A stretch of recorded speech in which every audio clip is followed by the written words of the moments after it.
सच के साथ। नमस्कार, सिटी वाराणसी लाइव में आप सभी का स्वागत है। मैं हूं अमित मिश्रा। आइए देखते हैं आज की ताजा खबरें। पश्चिम बंगाल में हिंदुओं पर हो रही हिंसा के विरुद्ध बजरंग दल के कार्यकर्ताओं ने सौंपा ज्ञापन, राष्ट्रपति शासन लगाए जाने की उठाई मांग। फिल्म मेकर अनुराग कश्यप के बयान पर काशी के अधिवक्ताओं में रोष, फूंका पुतला। श्री शंकर पूजा संगीत समारोह की तृतीय निशा में ड्रम और मैंडोलिन के साथ गूंजी पखावज की थाप।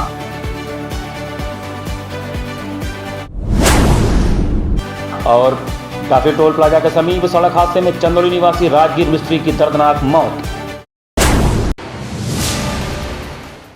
और अब समाचार विस्तार से। पश्चिम बंगाल में हिंदुओं के साथ हो रहे हिंसा के विरुद्ध बजरंग दल के कार्यकर्ताओं ने जिलाधिकारी को ज्ञापन सौंपा। पश्चिम बंगाल में हिंदुओं पर हो रही हिंसा के विरुद्ध शनिवार को वाराणसी में बजरंग दल के कार्यकर्ताओं ने जिलाधिकारी को ज्ञापन दिया। इसमें उन्होंने राष्ट्रपति से पश्चिम बंगाल में हिंदुओं पर हो रहे अत्याचार को तुरंत बंद करने की बात करते हुए वहां राष्ट्रपति शासन लगाए जाने की मांग की। इस दौरान बड़ी संख्या में बजरंग दल के कार्यकर्ता जिला मुख्यालय पर उपस्थित रहे। इस अवसर पर मीडिया से बात करते हुए राष्ट्रीय बजरंग दल काशी प्रांत के महामंत्री अरविंद कुमार मौर्य ने कहा कि पश्चिम बंगाल में जिस तरह से महिलाओं और पुरुषों के साथ अत्याचार हुआ है और जिन्होंने भी अपराध किया है उसके खिलाफ एक कठोर से कठोर कार्रवाई की जाए। उन्होंने उत्तर प्रदेश के मुख्यमंत्री योगी आदित्यनाथ का हवाला देते हुए कहा कि यूपी में अगर महिलाओं के साथ कुछ भी गलत होता है तो योगी आदित्यनाथ की सरकार उपद्रवियों के खिलाफ जो कार्रवाई करती है, ऐसे कार्रवाई की हम मांग करते हैं। पश्चिम बंगाल में लगातार हो रहे हिंदुओं के साथ अत्याचार के विरोध में राष्ट्रपति महोदय के नाम से जिलाधिकारी को संबोधित ज्ञापन दिया। ज्ञापन किसने लिया और क्या आश्वासन मिला? ज्ञापन एडिशनल सिटी मजिस्ट्रेट ने लिया है और उन्होंने आश्वासन दिया कि राष्ट्रपति महोदय तक ज्ञापन चला जाएगा।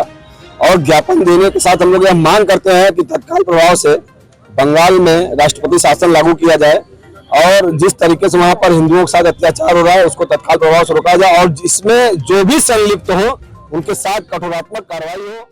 शनिवार की सुबह डाफी टोल प्लाजा के समीप सड़क हादसे में 42 वर्षीय राजगीर मिस्त्री अनंत कुमार बिंद की मौके पर ही मौत हो गई। लंका थाना क्षेत्र के डाफी टोल प्लाजा के समीप शनिवार की सुबह सड़क हादसे में चंदौली के निवासी 42 वर्षीय राजगीर मिस्त्री अनंत कुमार बिंद की मौके पर ही मौत हो गई।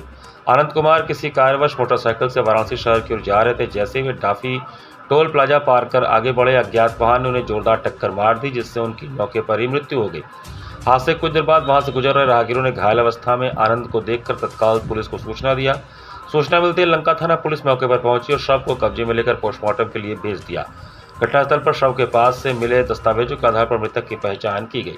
पुलिस के अनुसार मृतक आनंद कुमार बिंद चंदौली जिले के अलीनगर थाना क्षेत्र स्थित गांव गंगेहरा के रहने वाले थे और पेशे से राजगीर मिस्त्री थे। प्राथमिक जांच में स्पष्ट हुआ है कि वह अपने किसी कार्य से वाराणसी शहर की ओर जा रहे थे। टोल प्लाजा पार करने के कुछ ही समय बाद अज्ञात वाहन ने उन्हें कुचल दिया और मौके से फरार हो गया।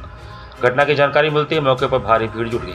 हादसे की खबर मिलते ही परिजनों में कोहराम मच गया। आनंद अपने पीछे पत्नी के अलावा 4 बच्चों का परिवार छोड़ गए जिसमें 2 बेटे 23 वर्षीय नीतीश और 17 वर्षीय शुभम तथा 2 बेटियां पिंकी और डिम्पल शामिल हैं। परिजनों का रो रो कर बुरा हाल रहा। यही स्थान पर घटी है, जो स्थान है इसी स्थान से घटना घटी है। कहाँ जा रहे थे, कहाँ से हुआ? वो राजगीर मिस्त्री थे, वो अपने काम के लिए जा रहे थे। यहीं अगल बगल काम करते रहते हैं और संजोग से गाड़ी गई उनको। मतलब आप लोग को सूचना कहाँ? सूचना हम लोग रास्ते धर से आ रहे थे और रास्ते से आ रहे थे, देखे कि गाड़ी हमारे गांव की है तो हम रुक कर देखे, फोटो भेजे गांव तो वो लोग बताए कि हाँ गाड़ी तो हमारे यहाँ की है। तो हम लोग रुक कर और खबर के हमारे गाँव से मतलब लोग आ रहे हैं। फिल्म मेकर एवं एक्टर अनुराग कश्यप द्वारा ब्राह्मणों पर दिए गए विवादित बयान को लेकर अधिवक्ताओं ने उनका पुतला दहन किया। फिल्म मेकर एवं एक्टर अनुराग कश्यप ब्राह्मणों द्वारा दिए गए विवादित बयान को लेकर पूरे देश में आक्रोश फैलाता जा रहा है। इसको लेकर माफी मांगने की मांग उठ रही है। इसी के साथ शनिवार को वाराणसी में अधिवक्ताओं द्वारा अनुराग कश्यप का प्रतीकात्मक पुतला फूंका गया, साथ ही उनसे माफी मांगने की मांग की गई है। अधिवक्ताओं ने कहा कि अगर अनुराग कश्यप माफी नहीं मांगते हैं तो उनके खिलाफ मुकदमा दर्ज कराया जाएगा।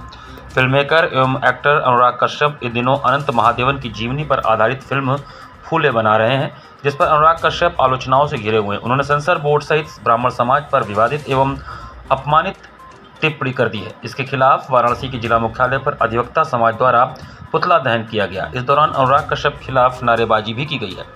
अधिवक्ता श्रीपति मिश्र ने बताया कि पिछले 2 दिनों से पहले फिल्म मेकर अनुराग कश्यप जो पूर्वांचल की ही धरती से गए और अपना नाम पहचान बनाए। उन्होंने आगे कहा कि किसी फिल्म प्रमोशन के लिए किसी व्यक्तिगत जाति पर कुठाराघात करके आरोप नहीं लगा सकते हैं। उन्होंने आगे कहा कि बाबा साहब को आम्बेडकर नाम ब्राह्मण उनके गुरु नहीं दिया है। ब्राह्मण को त्याग बलिदान की मूर्ति माना जाता है। धरती पर कहीं देवता है तो ब्राह्मण को भूदेवता कहा जाता है। उन पर अनुराग कश्यप शौच करने की बात कर रहे हैं। उन्होंने जीवन का सबसे बड़ा पाप किया है। उस पाप का भरपाई प्रायश्चित अनुराग कश्यप का नहीं हो पाएगा। उन्होंने आगे कहा कि अनुराग कश्यप माफ़ी नहीं मांगते हैं तो बनारस का अधिवक्ता समाज न्यायालय की शरण में जाएगा। अधिवक्ता सौरभ शुक्ला ने बताया कि फिल्म मेकर अनुराग कश्यप ने ब्राह्मण समाज खिलाफ एक अनर्गल टिप्पणी किया है। वो धूर्त आदमी को नहीं पता कि अंग्रेजों वाली नीति अब भारत में नहीं चलेगी कि बांटो और राज्य करो। उन्होंने आगे कहा कि ब्राह्मणों का अपमान हिंदुस्तान नहीं सहेगा। उन्होंने आगे कहा कि ब्राह्मण ही नहीं सभी वर्ग का सम्मान है, सभी वर्ग एक साथ खाते पीते हैं। उन्होंने आगे कहा कि वह पहले की तरह अंग्रेजों वाली सोच रखता है कि लोगों में दुर्भावना पैदा कर राज किया जाए। उन्होंने आगे कहा कि वह पहले की तरह अंग्रेजों वाली सोच रखता है। हम लोगों ने उनका पुतला दहन किया है, जूतों चप्पलों से उनकी पिटाई की गई है, साथ ही हम लोगों ने उसकी सोच की भी पिटाई की है। ने एक बहुत अनर्गल टिप्पणी की ब्राह्मण समाज के खिलाफ, और वह धूर्त और मूर्ख आदमी यह नहीं जानता कि अब अंग्रेजों वाली नीति भारत में नहीं चलेगी कि बांटो और राज करो। ब्राह्मणों का अपमान हिंदुस्तान बर्दाश्त नहीं करेगा। ब्राह्मण ही नहीं सभी वर्ग का अपना सम्मान है। सभी लोग हम लोग एक साथ जीते, एक साथ खाते पीते हैं। अब वो पहले वाली बात नहीं रही। ये अभी उसी धारणा में जी रहा है कि पहले की तरह अंग्रेजों की तरह ही लोगों में दुर्भावना पैदा करें और राज करने का काम करें। उसको ये समझ में आना चाहिए कि इस तरह का काम न करें। उसका पुतला दहन किया गया, जूतों चप्पलों से उसकी पिटाई की गई है। व्यक्तिगत उसकी पिटाई है, उसकी सोच की पिटाई की गई है ताकि उसकी सोच मर सके। उप मुख्यमंत्री केशव प्रसाद मौर्य ने सर्किट हाउस में पत्रकारों से वार्ता करते हुए कांग्रेस, सपा और पश्चिम बंगाल की ममता सरकार पर तीखा हमला बोला। उत्तर प्रदेश के उप मुख्यमंत्री केशव प्रसाद मौर्य शुक्रवार को वाराणसी पहुंचे, जहां सर्किट हाउस में उन्हें गार्ड ऑफ ऑनर दिया गया। इस दौरान उन्होंने पत्रकारों से बातचीत में कांग्रेस, समाजवादी पार्टी, पश्चिम बंगाल की ममता सरकार पर तीखे शब्दों में हमला बोला। कांग्रेस पर सीधा हमला करते हुए डिप्टी सीएम ने कहा कि कांग्रेस अब पूरी तरह गांधी परिवार की गुलाम बन चुकी है। उन्होंने आरोप लगाया कि कांग्रेस के पूर्व अध्यक्ष पर भ्रष्टाचार के गंभीर आरोप हैं और वह इस समय जमानत पर बाहर है। उन्होंने कहा कि अगर जांच में दोषी पाए जाते हैं तो उन्हें न्यायिक प्रक्रिया का पालन करना चाहिए, लेकिन कांग्रेस ईडी कार्यालय पर प्रदर्शन कर भ्रष्टाचारियों को बचाने का प्रयास कर रही है। उन्होंने इसे लोकतंत्र और कानून की प्रक्रिया का अपमान बताया। समाजवादी पार्टी उसके प्रमुख अखिलेश यादव पर निशाना साधते हुए मौर्य ने कहा कि सपा अब समाप्तवादी पार्टी बनती जा रही है। उन्होंने अखिलेश यादव के बयान पर तंज कसते हुए कहा कि वह जब बोलते हैं तो भूल जाते हैं कि उनकी सरकार में प्रदेश की क्या स्थिति थी। वहीं पश्चिम बंगाल में हुई हिंसा पर बोलते हुए केशव प्रसाद मौर्य ने ममता बनर्जी सरकार को आड़े हाथों लिया। उन्होंने आरोप लगाया कि टीएमसी के गुंडों को ममता सरकार का संरक्षण प्राप्त है और वे लगातार हिंदुओं पर हमले कर रहे हैं। इस तरह उप मुख्यमंत्री ने कांग्रेस, समाजवादी पार्टी और तृणमूल कांग्रेस पर एक साथ तीखे शब्दों से हमला बोलकर अपने सख्त तेवर दिखाए। गांधी जो दोनों कांग्रेस के पहले अध्यक्ष रह चुके हैं, इनके ऊपर भ्रष्टाचार का आरोप लगा है। ये जमानत पर बाहर हैं। अगर जांच में दोषी पाए गए हैं, उसमें चार्जशीट लगी है तो न्यायालय जाना चाहिए। ईडी के ऑफिस में धरना प्रदर्शन करना और भ्रष्टाचारियों को बचाने की कोशिश करना, तो इसका मतलब है कि ये कांग्रेस पार्टी गांधी परिवार की गुलाम बन गई। अखिलेश यादव कह रहे हैं इसे खत्म कर देना चाहिए, ईडी को ही खत्म कर देना चाहिए। श्री अखिलेश यादव जी जब ईडी की स्थापना हुई है उस समय उनकी पार्टी का समर्थन था संसद में, और उनको इस प्रकार की बातें करना कि ये कोई ईडी कोई परचून की दुकान है क्या, को बंद कर देना चाहिए, कभी खोल देना चाहिए। बंगाल में हिंसा कोई दुरुपयोग नहीं हो रहा। Strike rate 98%। मुर्शिदाबाद में जो हो रहा है, जो मुर्शिदाबाद में जो हिंसा हो रही है, उसको सरकार ममता बनर्जी जी की सरकार के संरक्षण में जो टीएमसी के गुंडे हैं उनके द्वारा हिंसा की जा रही है। वहाँ हिंदुओं पर हमले किए जा रहे हैं, उनको पलायन करने के लिए मजबूर किया जा रहा है। इसका खामियाजा निश्चित तौर से आने वाले पश्चिम बंगाल के विधानसभा चुनाव में टीएमसी को भुगतना पड़ेगा। जो वहाँ की परिस्थिति होगी, वहाँ की जो लीडरशिप है वो मांग कर रही होगी परिस्थिति के अनुसार, उस पर जो निर्णय लेना होगा केंद्र सरकार को लेना है। पीएचडी प्रवेश प्रक्रिया में धांधली का आरोप लगाते हुए हिंदी विभाग के शोधार्थी भास्कर आदित्य ने कुलपति आवास पर अनिश्चितकालीन धरना शुरू किया। काशी हिंदू विश्वविद्यालय में पीएचडी प्रवेश प्रक्रिया में धांधली के आरोप को लेकर हिंदी विभाग का एक और शोधार्थी भास्कर आदित्य कुलपति आवास पर अनिश्चितकालीन धरने पर बैठा। शनिवार को उनका धरने का दूसरा दिन रहा, लेकिन अभी तक विश्वविद्यालय प्रशासन की ओर से कोई अधिकारी उनसे बातचीत के लिए नहीं पहुंचा है। छात्र का आरोप है कि हिंदी विभाग में नियमों को ताक पर रखकर एक अभ्यर्थी को अवैध तरीके से प्रवेश दे दिया गया है। भास्करादित्य नामक उक्त छात्र ने गंभीर आरोप लगाते हुए बताया कि विभाग के कुछ प्रोफेसरों की मिलीभगत से एक छात्रा को पीएचडी प्रवेश के लिए वैध ईडब्ल्यूएस प्रमाण पत्र न होने के बावजूद अतिरिक्त 1 महीने का समय दिया गया, जबकि नियमों के अनुसार जनवरी 2025 में पीएचडी का आवेदन पत्र भरा गया और मार्च के पहले सप्ताह में इंटरव्यू और डॉक्यूमेंट वेरिफिकेशन हुआ, तो उस समय तक संबंधित छात्रा के पास वैध प्रमाण पत्र होना आवश्यक था। छात्र का दावा है कि परिणाम 31 मार्च को घोषित किया गया था और यहां तक कि उसके एक सप्ताह बाद तक भी छात्रा के पास वित्तीय वर्ष 2024-25 के लिए मान्य ईडब्ल्यूएस प्रमाण पत्र नहीं था। प्रमाण पत्र 29 मार्च 2025 को बना, जो कि नियमों के अनुसार पहले से मान्य नहीं माना जा सकता, क्योंकि यह दस्तावेज उस वित्तीय वर्ष की समाप्ति से महज 2 दिन पहले जारी किया गया।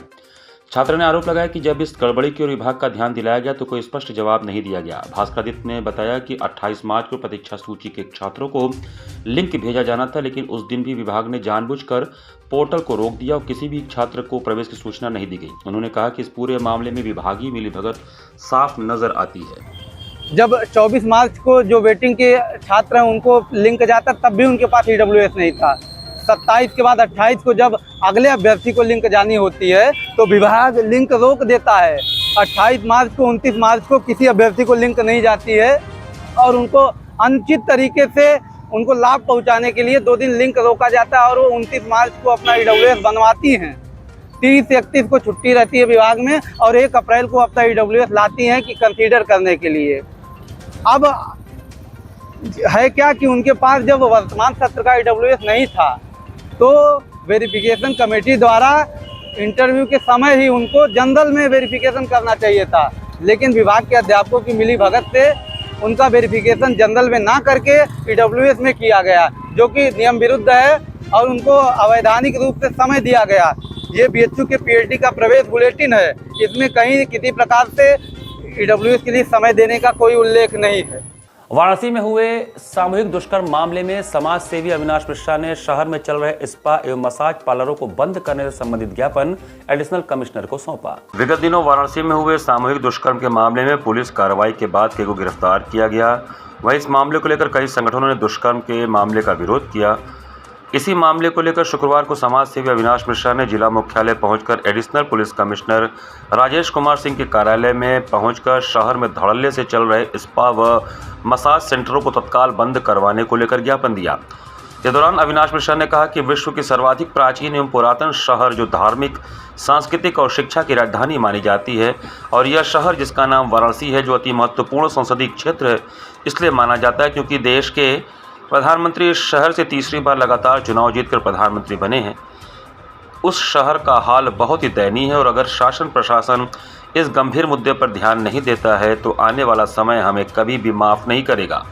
कदम कदम पर धड़ल्ले से बिना किसी रोक टोक के जिस तरह से मसाज एवं स्पा पार्लर तथा हुक्का बार शहर में अपना पांव फैलाते हुए ग्रामीण क्षेत्र की तरफ आगे बढ़ रहे हैं, वह अत्यंत ही चिंताजनक एवं गंभीर सामाजिक समस्या बनता जा रहा है।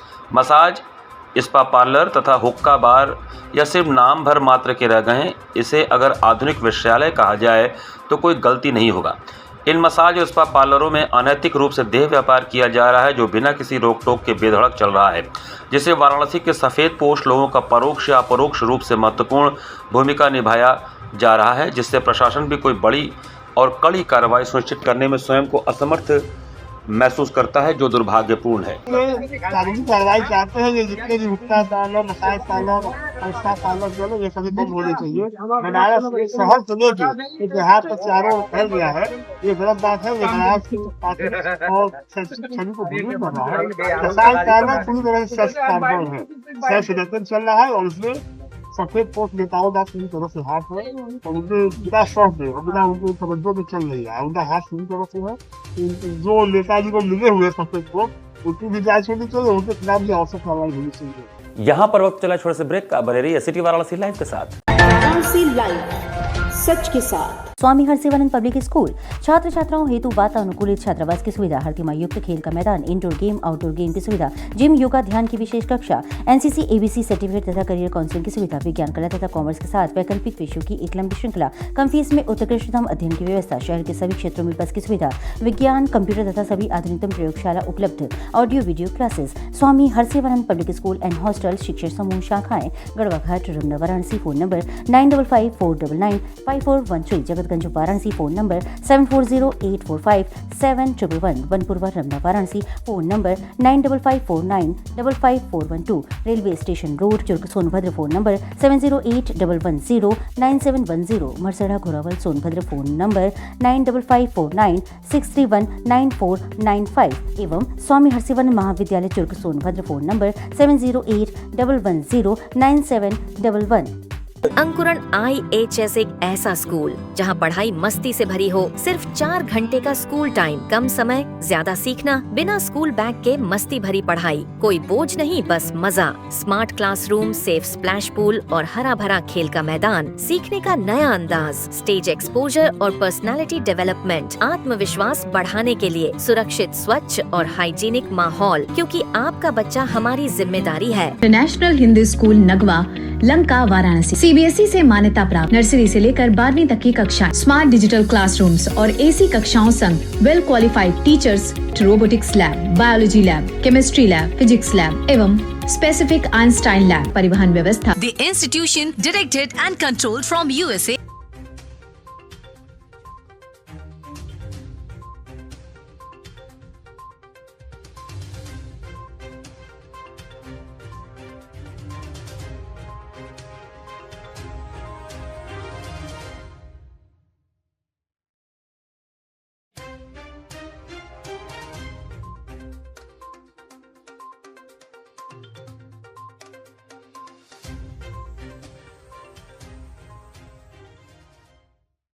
A bright future starts with the right education.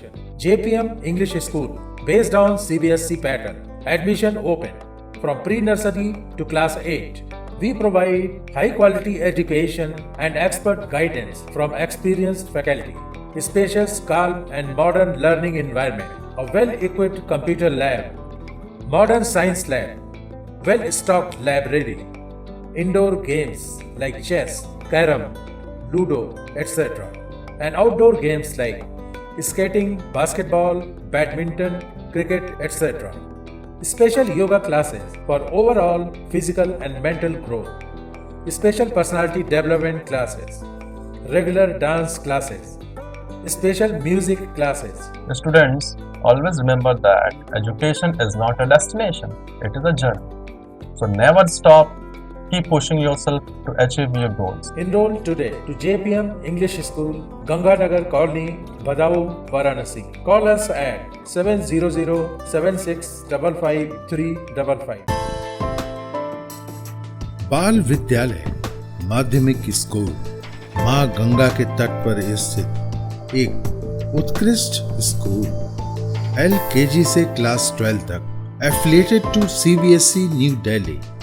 State of the art computer lab, बच्चों के खेलने कूदने की उचित व्यवस्था, smart classes for better understanding, बच्चों को खेलने एवं कल्चरल एक्टिविटीज के लिए एक विशाल ग्राउंड एवं स्टेज, फिजिक्स का प्रैक्टिकल, उत्कृष्ट केमिस्ट्री लैब, संगीत की कक्षाएं, खेल कूद की व्यवस्था जैसे बास्केटबॉल इत्यादि, योग्य शिक्षकों एवं शिक्षिकाओं द्वारा पठन पाठन की व्यवस्था, उत्कृष्ट ट्रांसपोर्ट की उचित व्यवस्था।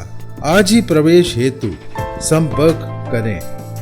बाल विद्यालय माध्यमिक स्कूल, प्रहलाद घाट, वाराणसी।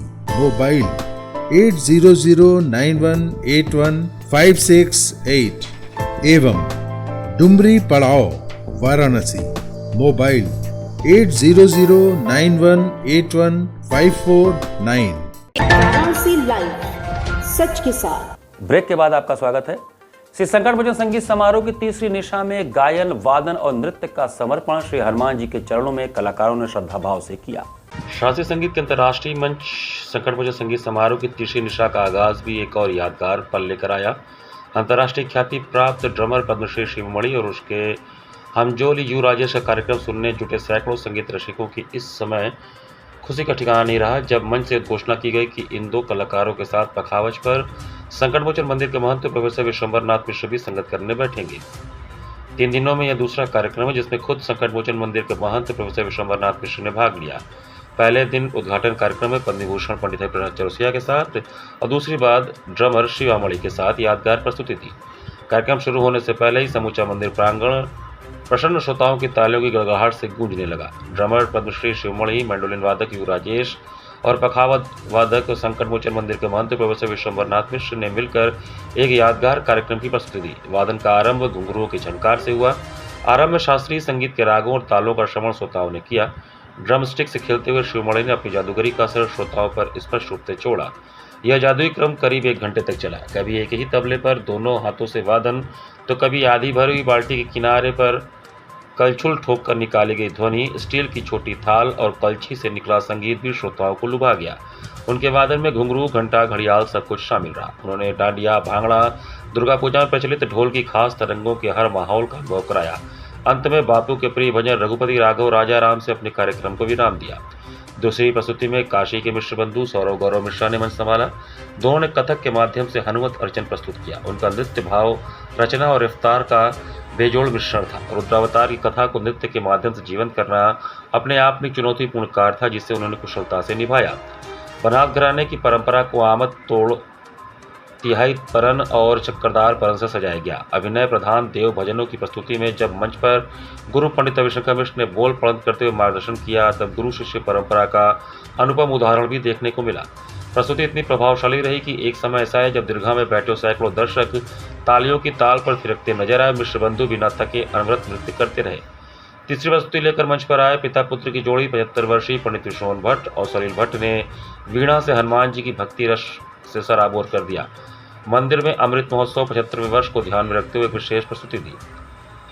दोनों वीणा के 38 तारों के बीच 60 मिनट तक लंबा संवाद चला। आलाप जोड़ झाला के साथ श्रोताओं को विलंबित, द्रुत और अति द्रुत गति के बीच की रचनाओं को सुनाकर अपना मुरीद बना दिया।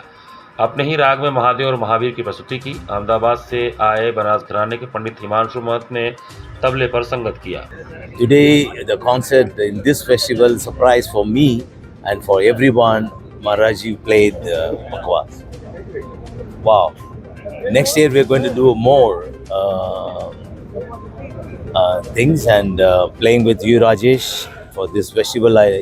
Every year I look forward to come and do my seva and take a blessing from Hanumanji and Lord Shiva. And I pray for everyone good health and wealth and prosperous and peaceful life. Your Ram Shivamani. कल भी पकड़ा टोका, तो हम कहे भाई हम कहाँ से बजा पाएंगे, बखावज बजता नहीं है उसमें, तो हम भी थोड़ा रिस्क लेते हैं। हम कहते चलो हनुमान जी की इच्छा से लोग करते हैं, तो पता नहीं हो सकता हनुमान जी इनके थ्रू कहवा दिया, शिवमणि जी के थ्रू कहवाया हो। तो चलिए बढ़िया हो गया, हनुमत कृपा थी और बढ़िया हुआ, तो आगे और देखा जाएगा।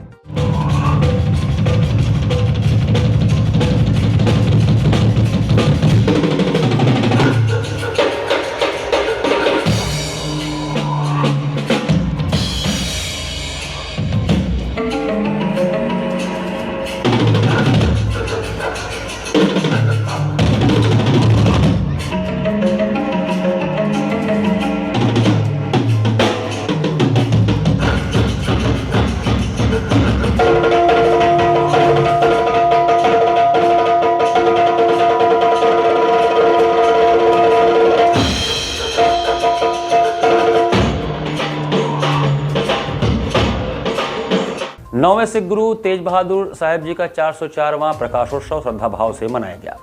शुक्रवार गुरुबाग गुरुद्वारा में 9वें गुरु तेज बहादुर साहिब जी का 404वां प्रकाशोत्सव श्रद्धा भाव से सिख समुदाय के लोगों ने मनाया। इस अवसर पर गुरुबाग व नीची बाग गुरुद्वारा में विविध आयोजन हुए, जिसमें रागी जत्था तवनीत सिंह चंडीगढ़ वाले, हजूरी रागी गुरुद्वारा गुरुबाग के नरेंद्र सिंह ने, नीची बाग के रकम सिंह ने गुरुवाणी कीर्तन किया। बड़ी संख्या में श्रद्धालुओं ने गुरुद्वारा में उपस्थित होकर मत्था टेका। गुरुद्वारा के मुख्य ग्रंथी जगतार सिंह ने गुरु साहिब की वाणी के बारे में बताया। गुरुबाग गुरुद्वारा में शाम को लंगर में श्रद्धालुओं ने प्रसाद ग्रहण किया। प्रभु के सिमरन तीरथ स्नानी, प्रभु के सिमरन तीरथ स्नानी, प्रभु के सिमरन,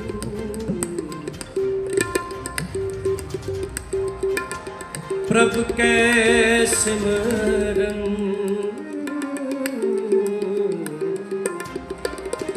तीर्थ स्नानी। पूरा छात्रा समागम 2025 का आयोजन शनिवार को महिला महाविद्यालय में किया गया। शनिवार को महिला महाविद्यालय की पूरा छात्रा संगठन की ओर से पूरा छात्रा संगमम 2025 का आयोजन किया गया। सम्मानित पूरा छात्राओं का स्वागत प्राचार्य एवं अध्यक्ष प्रोफेसर रीता सिंह ने करते हुए उनकी उपलब्धियों पर विस्तार से चर्चा किया। प्रोफेसर स्वर वंदना सेवानिवृत्त संगीत विभाग वसंत कन्या महाविद्यालय ने पुरानी स्मृतियों को साझा करते हुए शिक्षा एवं संस्कार की महत्ता पर अपने विचार व्यक्त किए। प्रोफेसर नंदिता घोषाल वनस्पति विभाग काशिंद विश्वविद्यालय ने कहा कि व्यक्तित्व के निर्माण की निर्मित शिक्षा के साथ साथ महाविद्यालय में सदैव होती रही है। प्रोफेसर विभा त्रिपाठी प्रथम महिला प्रोफेसर विधि संकाय काशिंद विश्वविद्यालय ने कहा कि यहाँ की शिक्षा का ध्येय व्यक्तित्व का सर्वांगीण विकास करना है। यह वही लम्हा है जिसके लिए मनुष्य पूरी जिंदगी इच्छा करता है। स्वप्न में मोती के द्वीप नहीं खोजना वरन कर्मों से मोती हो जाना है। सहायक आचार्य सुमन पांडे चित्रकला विभाग GLS इंस्टीट्यूट ने अपनी पुरानी स्मृतियों को याद करते हुए कहा कि संघर्षों में तप कर ही व्यक्तित्व का निर्माण होता है। महिला महाविद्यालय वह पारस है जिसमें व्यक्तित्व निखर कर स्वर्णिम हो जाता है। सुश्री कृति त्रिपाठी IPS ने कहा कि महामना की बगिया और महिला महाविद्यालय कभी भी आपका साथ नहीं छोड़ते। मेरे व्यक्तित्व के विकास में महिला महाविद्यालय की महती भूमिका रही है। प्रशासनिक जिम्मेदारियों को निभाना भी इसी महिला महाविद्यालय ने सिखाया। डॉक्टर रुक्मिणी जायसवाल के निर्देशन में संगीत एवं नृत्य विभाग की छात्राओं ने शिव स्तुति एवं सूफी नृत्य प्रस्तुत किया। इस अवसर पर professor Sushma Tripathi, professor Kalpana Gupta, professor Pratima Kapoor, professor Usha Singh, professor Lailina Bhatt, professor Meena Arora, professor Jhumru, professor Richa Raghuvanshi, professor Meenakshi Singh, professor Saraswati Kumari, professor Archana Singh, professor Soma Dutta, doctor Mansi Ghosh, doctor Sukanya Chakraborty, doctor Sachi, doctor Sabina Bano एवं विभिन्न महाविद्यालयों की पूरक छात्राओं की भारी संख्या में उपस्थिति रही। कार्यक्रम का संचालन डॉक्टर निधि मिश्रा ने किया और धन्यवाद ज्ञापन पूरक छात्रा संगठन की संयोजिका डॉक्टर उर्वशी गहलोत ने दिया। श्री हनुमान जयंती के अवसर पर आयोजित श्री संकट मोचन संगीत समारोह में जहां एक और सुर लय के माध्यम से प्रभु के चरणों को पखारा जा रहा है, वहीं दूसरी तरफ रंगों और तुलिकाओं से आध्यात्मिक चित्रों की प्रदर्शनी भी बाबा के दरबार में अपनी उपस्थिति दर्ज करा रही है। श्री हनुमान जयंती के उपलक्ष्य में आयोजित 6 दिवसीय संकट मोचन संगीत समारोह में जहां देश के जाने माने संगीत जगत के लोग अपनी हाजिरी लगा रहे हैं, तो स्थानीय कलाकार भी अपनी प्रतिभा का लोहा मनवा रहे हैं। संगीत समारोह से इतर संकट मोचन के प्रांगण में ही चित्रकला प्रतियोगिता भी चल रही है, जिसमें भगवान श्री राम के अनन्य भक्त श्री हनुमान जी के जीवन पर आधारित पेंटिंग, नगर के ख्यातिलब्ध कलाकारों के साथ ही उभरते कलाकार भी अपनी पेंटिंग्स के माध्यम से उपस्थिति दर्ज करा रहे हैं। करीब 400 से अधिक पेंटिंग्स इस प्रदर्शनी में लगाए गए हैं। हर वर्ष की तरह इस बार भी चित्र प्रदर्शनी का आयोजन किया गया है। इस प्रदर्शनी में दूर दराज के साथ स्थानीय चित्रकारों ने भी प्रतिभाग किया है। इसमें प्रतिदिन कलाकार अपनी उपस्थिति दर्ज करा रहे हैं। कलाकार शारदा सिंह द्वारा संकट मोचन हनुमान जी का आकर्षक पेंटिंग बनाया गया, जिसमें रामचंद्र जी और सीता जी की छवि बजरंग बली की आंखों में दिख रही है। जगह जगह इस तरह की हमने पेंटिंग बनाई है कि जिसमें हनुमान जी सीना चीर के और वो दिखाते हैं कि उनके हृदय में राम और सीता बसे हुए हैं। तो मैंने यहाँ पे ये दिखाया है कि राम जी हनुमान जी जो थे उनके आराध्य राम जी और सीता जी थे, तो वो हर जगह वो प्रभु को ही अपने देखते हैं। तो मैंने इसमें इसको दर्शाने के लिए उनकी आंखों में मैंने एक तरफ राम और एक तरफ सीता को दिखाने की कोशिश की है।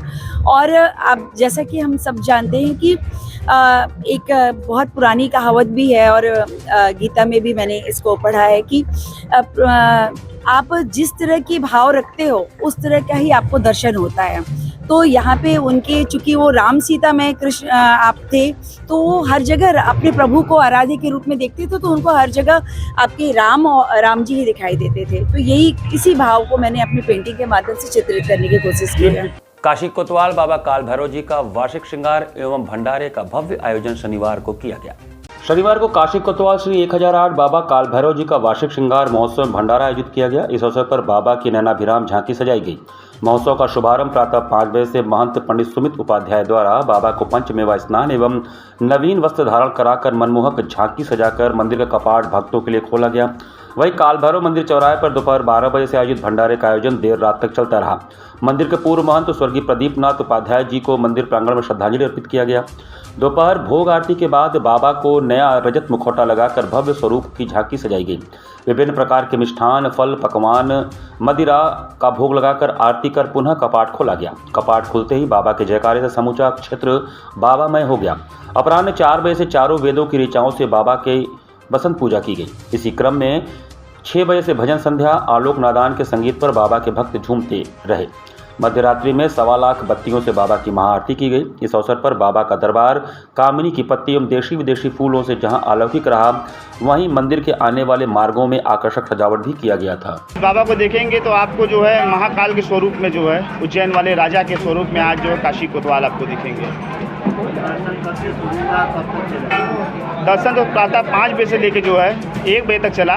उसके बाद जो है मध्याह्न भोग आरती से 3 बजे से नए स्वरूप फिर से बनाकर बाबा के लिए दर्शन खोल दिया गया है। और इसी क्रम में जो है सुबह से ही 12 बजे से जो है भैरवनाथ चौराहे पर भंडारे का भी आयोजन किया गया था, जो कि देर रात तक चलता रहे। श्री गोपाल मंदिर प्रांगण में चल रहे श्रीमद् भागवत कथा के तीसरे दिन श्री नरसिंह अवतार का सुंदर वर्णन किया गया। शक्तिपीठ श्री गोपाल मंदिर प्रांगण में चल रहे श्रीमद् भागवत कथा में तीसरे दिन कथा व्यास सतीश कुमार शर्मा द्वारा नरसिंह अवतार पर अपना बहुत ही सुंदर वचनामृत दिया गया। श्री नरसिंह अवतार ने प्रभु की लीला पर कहा कि प्रभु को नरसिंह अवतार क्यों प्रकट करना पड़ा, उसका सुंदर भाव प्रस्तुत किया। उन्होंने कहा कि श्री ब्रह्मा जी अंग से 10 ऋषि प्रकट हुए, जिनमें 9 गृहस्थ में व 10वें श्री नारद जी हुए। श्री नरसिंह भगवान व हिरण्यकश्यप को चरित्र पर उन्होंने कहा कि हिरण्यकश्यप को आशीर्वाद प्राप्त था कि उसकी मृत्यु न दिन में, न सायंकाल में, न रात्रि में, न जल में, न वायु में, न नभ में मृत्यु नहीं होगी। तब श्री नरसिंह भगवान ने देहड़ी पर उनका वध किया। उस समय न रात था, न दिन व सायंकाल भी नहीं था। इस तरह से प्रभु ने अपने वचन को व समय की मर्यादा रखी। श्रीमद् भागवत कथा का दृढ़ता श्रवण करने मात्र से प्रभु कृपा बनी रहती है। भक्त श्रीमणि बालाजी के चरित्र मार्मिक विवेचन करते हुए श्री शास्त्री जी ने कहा कि बाल्यावस्था से ही बच्चों को संस्कारित करने की शिक्षा भागवत से मिलती है। विपरीत परिस्थितियों में होते हुए भक्त प्रहलाद ने यह सिद्ध कर दिया कि भगवान भक्त के वश में होते हैं। जब भगवान नरसिंह ने भक्त प्रहलाद से कहा कि वरदान मांगो कि तुम्हें क्या चाहिए, तो उसने बड़ा ही सुंदर जवाब दिया कि भक्ति में कोई व्यापार नहीं होता। इस अवसर पर मीडिया प्रभारी अतुल शाह, अरुण पारिक, प्रदीप अग्रवाल, गणेश दास व मनोरथी परिवार सहित सभी आए वैष्णवों का स्वागत किया गया। आपका मन कथा में है, श्रृणोति सुनते हैं, गायन अनुमोदति, जैसा अनुमोदन करें, वर्णन करें, बड़े से बड़े पाप धुल जाते हैं। विमोच्यते ब्रह्मवरादपि द्विजा, ऐसे ऐसे पाप जो बड़े बड़े प्रायश्चित से नहीं धुल पाते, वो भगवत कथा सुनने से धुल जाते। काशी वंदन सांस्कृतिक कार्यक्रम प्रख्यात सरोदवादक पंडित जयदीप घोष का मनोहारी कार्यक्रम हुआ। शुक्रवार को जिला प्रशासन वाराणसी एवं जिलाधिकारी वाराणसी एच राजलिंगम जी के पहल पर आयोजित होने वाले काशी वंदन सांस्कृतिक कार्यक्रम में प्रख्यात सरोदवादक पंडित जयदीप घोष का सरोदवादन हुआ। अंतर्राष्ट्रीय ख्याति प्राप्त एवं पूर्व प्रोफेसर इंदिरा गांधी संगीत विश्वविद्यालय खैरागढ़ के पंडित जयदीप घोष ने राग पुरिया की अवधारणा की, जिसमें उन्होंने विलंबित 3 ताल में लय विभिन्न प्रकार के छंद को बजाते हुए तथा द्रुत गति में जोड़ झाला को स्वरूप दिया, जिससे वहां पर बैठे श्रोताओं ने खूब तालियां बजाईं। इनके साथ तबले पर अमित ईश्वर ने बहुत ही कुशल संगत किया तथा श्रोताओं का अभिवादन लिया। धन्यवाद ज्ञापन दिल्ली से पधारे सतीश मिश्रा ने किया एवं कार्यक्रम संयोजन अंशुमान महाराज का रहा।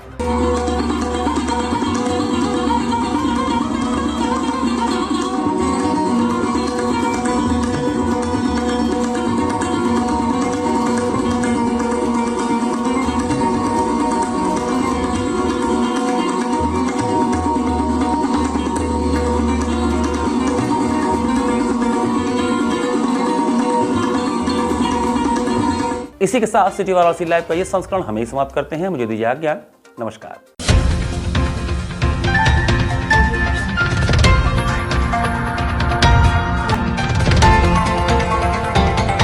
वाराणसी लाइव, सच के साथ।